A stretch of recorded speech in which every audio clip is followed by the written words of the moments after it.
It's a question people have asked for as long as there have been people. Are human beings inherently good? Are we born with a sense of morality? Or do we arrive blank slates, waiting for the world to teach us right from wrong?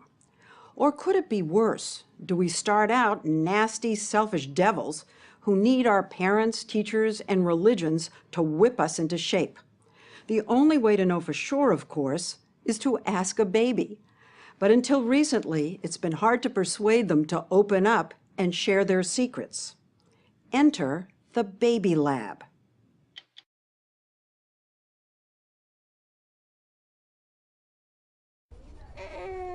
This is the creature at the center of the greatest philosophical, moral, and religious debates about the nature of man, the human baby.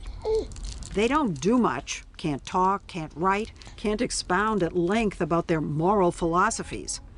But does that mean they don't have one?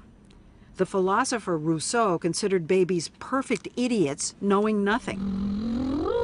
And Yale psychologist Karen Wynn, director of the Infant Cognition Center here, the Baby Lab, says for most of its history, her field agreed. Didn't we just think that these creatures at 3 months and even 6 months were basically just little blobs? Oh, sure.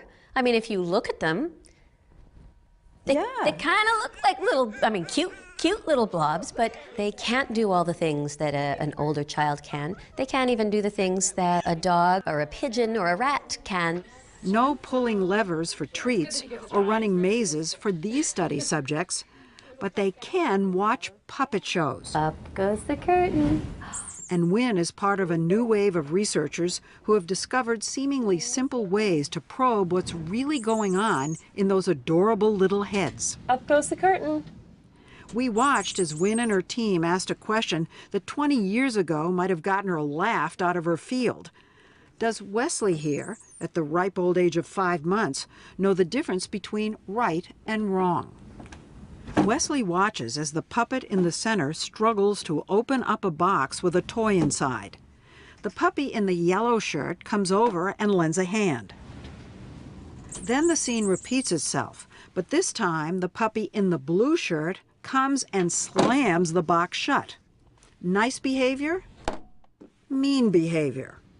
At least to our eyes. But is that how a 5-month-old sees it? And does he have a preference? Leslie, do you remember these guys from the show? To find out, a researcher who doesn't know which puppet was nice and which was mean offers Wesley a choice. Who do you like? He can't answer, but he can reach. That one. Wesley chose the good guy, and he wasn't alone. That one. More than 3/4 of the babies tested reached for the nice puppet. That one.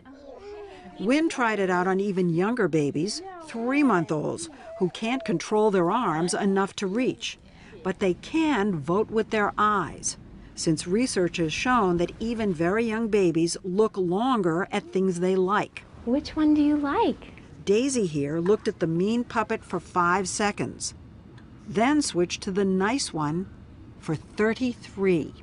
Babies, even at 3 months, looked towards the nice character and looked hardly at all, much shorter times, towards the unhelpful character. So basically, as young as 3 months old, we human beings show a preference for nice people over mean people. Study after study after study, the results are always consistently babies feeling positively towards helpful individuals in the world and disapproving, disliking, maybe condemning individuals who are antisocial towards others. It's astonishing.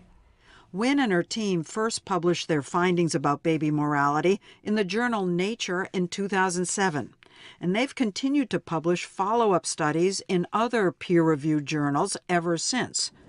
For instance, on this experiment. They showed babies like James here a puppet behaving badly. Instead of rolling the ball back to the puppet in the middle, this green-shirted bunny keeps the other puppet's ball and runs away. Then James is shown a second show. This time, the bunny, who we just saw steal the ball, tries to open up the box to get the toy. Will James still prefer the puppet who helps out, or will he now prefer the one who slams the box shut? Who do you like?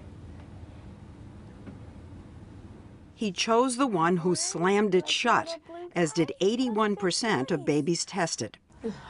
The study's conclusion, babies seem to view the ball thief as deserving punishment. So do you think that babies, therefore, are born with an innate sense of justice? At a very elemental level, I think so. We think we see here the foundations for morality. Some way to do the punishment. Paul Bloom is also a professor of psychology at Yale with his own lab.